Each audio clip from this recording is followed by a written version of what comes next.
அன்பர்களுக்கு காலை வணக்கம். இன்றைய பதிவிலே அபிராமி பட்டர் அவர்கள் அருளிய அபிராமி அந்தாதி என்ற பாடலின் 13வது பாடலையும் அதனுடைய விளக்கத்தையும் பற்றி பார்க்கலாம்.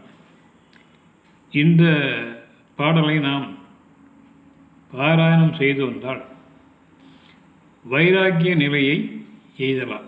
அதாவது மன ஒருமுகத்தோடு ஒரே சிந்தனையோடு மன உறுதிப்பாடோடு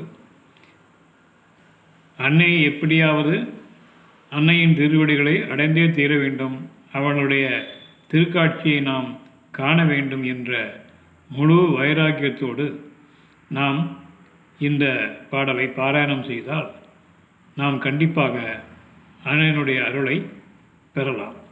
இப்பொழுது பாடலை பற்றி பார்க்கலாம். பூத்தவளே புவனம் 14 பூத்த வண்ணம், காத்தவளே பின் கறந்தவளே கரை கண்டனுக்கு, மூத்தவளே என்றும் மூவா முகுந்தற்கு இளையவளே, மாத்தவளே உன்னை அன்றி மற்றோர் தெய்வம் வந்திப்பதேன் அப்படின்னு இந்த பாடலை பட்டர் பிரான் அவர்கள் பாடியிருக்கிறார். அதாவது 7 உலகங்களையும் தனது திருவள்ளுவரால் ஈன்று படைத்து காத்து, அதே மாதிரி அந்த படைத்தவைகளை அனைத்தையும் சம்ஹாரம் செய்து, அதாவது அழித்தும், அதாவது படைத்தல் காத்தல் அழித்தல் ஆகிய முத்தொழிவையும் செய்கின்ற என்னுடைய ஆதிசக்தியே, என்னை ஈன்றெடுத்த என் அம்மையே, நஞ்சினால் கண்டத்தில் கொண்ட, அதாவது அமுதம் பெற வேண்டும் என்று தேவர்களும் அசுரர்களும் பார்க்கடலை கடைந்த பொழுது ஆழகால விஷம் உண்டானது.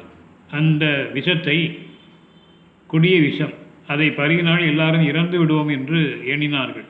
தேவர்களும் பயந்தார்கள், அசுரர்களும் பயந்தார்கள்.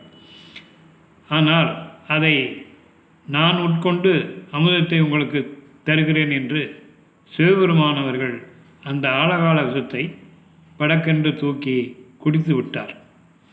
அந்த ஆழகால விஷமானது உள்ளே இறங்க விடாமல் ஈசனின் தொண்டையை அம்பிகை அன்னை பிடித்து நிறுத்தி, அதில் கண்டத்துக்கு கீழே இறங்க விடாமல் பிடித்து நிறுத்தி ஈசனை காப்பாற்றுகிறாள்.